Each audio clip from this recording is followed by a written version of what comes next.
జమ్మూ కాశ్మీర్లోని పహల్గాములో ఉగ్రవాదులు దుశ్చర్యలకు పాల్పడడం అత్యంత హేయమైన చర్య అని హెల్పింగ్ హ్యాండ్స్ అసోసియేషన్ సభ్యులు అన్నారు.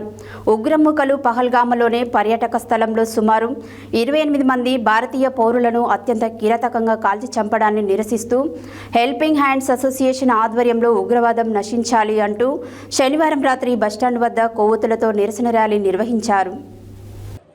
ఉగ్రమూకలు పహల్గామలోని పర్యాటక స్థలంలో సుమారు 28 మంది భారతీయ పౌరులను అత్యంత కిరాతకంగా కాల్చి చంపడాన్ని నిరసిస్తూ హెల్పింగ్ హ్యాండ్స్ అసోసియేషన్ ఆధ్వర్యంలో ఉగ్రవాదం నశించాలి అంటూ శనివారం రాత్రి బస్టాండ్ వద్ద కొవ్వొత్తులతో నిరసన ర్యాలీ నిర్వహించారు. ఈ సందర్భంగా నాయకులు మాట్లాడుతూ శాంతియుతంగా ఉన్న జమ్మూ కాశ్మీర్ను అల్లకల్లోలం చేయడానికి ఉగ్రవాదులు దాడికి పాల్పడడాన్ని ప్రతి ఒక్కరూ ఖండించాలని తెలిపారు. జమ్మూ కాశ్మీర్ 370 ఆర్టికల్ను రద్దు చేయాలని ఉగ్రవాదులు ఈ చర్యకు పాల్పడడం ఎంతవరకు సమంజసమని ప్రశ్నించారు. ఉగ్రవాదులను తుదం ముట్టించేలా కేంద్ర ప్రభుత్వం చర్యలు తీసుకుంటుందని అన్నారు. ఉగ్రవాదాన్ని పాకిస్తాన్ పెంచి పోషించడాన్ని ప్రపంచ దేశాలు ఖండించాలని తెలిపారు. ఉగ్రవాదులు కాల్చే సమయంలో భారతీయ పౌరులను మతాన్ని నిర్ధారిస్తూ ఈ చర్యకు పాల్పడడం అమానవీయమైన చర్య అని అభివర్ణించారు. పాకిస్తాన్ ఉగ్రవాదం పేరుతో కవ్వింపు చర్యలకు పాల్పడడాన్ని ధ్వజమెత్తారు. ఈ కార్యక్రమంలో తదితరులు పాల్గొన్నారు.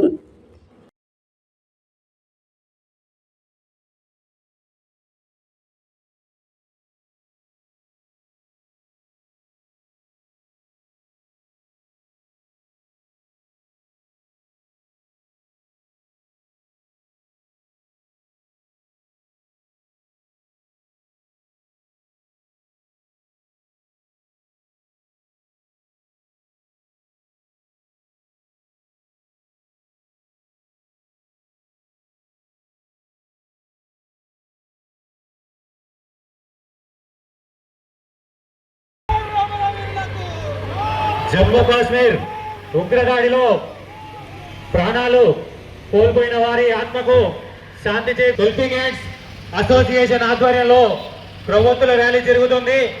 కావున ప్రతి ఒక్క పౌరుడు కూడా ఈ యొక్క క్యాండిల్ ర్యాలీలో పాల్గొని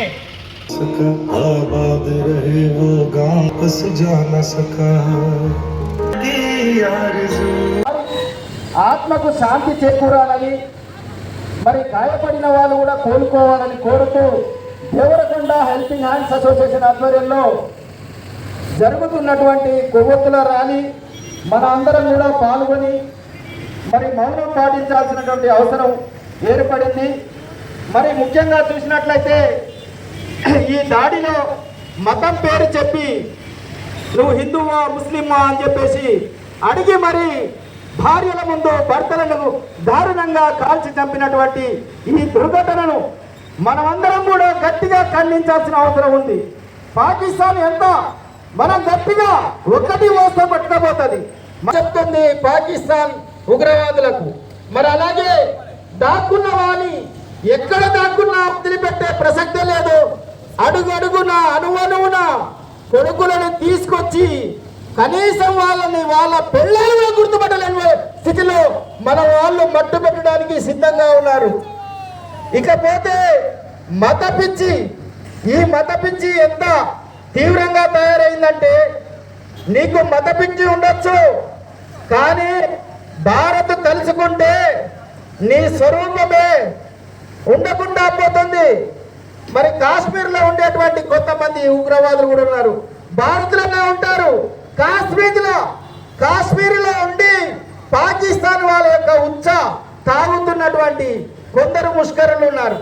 వాళ్ళని ఏం చేద్దాం? మరి ఇప్పటికే భారత సైన్యం వాళ్ళ ఇళ్లను ముట్టడించి ధ్వంసం చేయడం జరిగింది.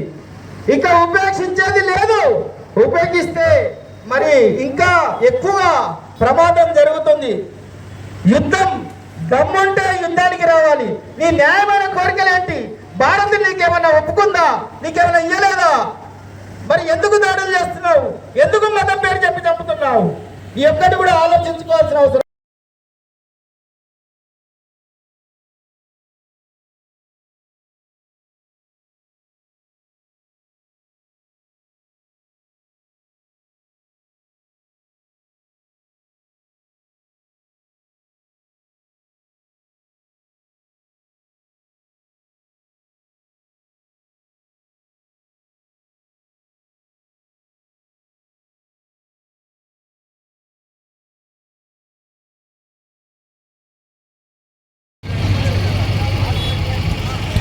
జమ్మూ కాశ్మీర్ లో మన భారతీయులను చంపిన టెర్రరిస్టులను వెంటనే